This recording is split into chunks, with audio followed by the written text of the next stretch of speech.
Cik awak. Cik awak dengar ke dok? Mek kecek ni. Dengar ke dok? Dok. Oh, alo, kena dengar sikit ni.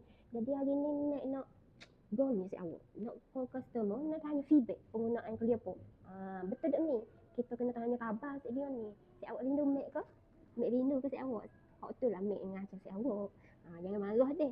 Mek saja je nak cari masalah dengan si awak. Beres kok? Okey, jom kita call customer ni. Customer ni daripada Sarawak. Kita nak tanya perkembangan Clearpop di Sarawak pula. Deh, beres? Hello? Ya, Nama gagak? Nari gagak. Nari gagak. Nama beritahu mana? Mana beritahu? Okey. Sis? Namanya? Aku kan nanya nama pasal Clearpop. Perasaan Clearpop ya kah?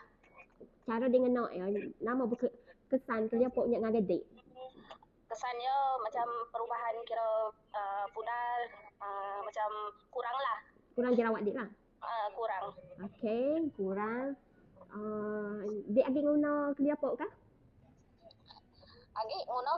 Okey, agak guna. Terima kasih. Dah udah bagi feedback pasal Clearpop. Sorry sis, ngacau sis. No, nak kacau. Okey. Nak ngacau? No. Okey, selamat lemai sis. Sama-sama juga. Sama. Okey, thank you. Bye. Bye. Alhamdulillah. Sorry dah ni kita. Boleh hari ni. Dak hari banyak lagi ni. Ni kena relax betul deh. Dia tanya dia okey lah. Dia penggunaan Clearpop dia. Cik awak faham ke tak bahasa Sarawak? Tak faham? Tak apalah, nanti kita buat bahasa Melayu kat bawah tu deh. Beres ke? Okey, kita racah pula hak kedua.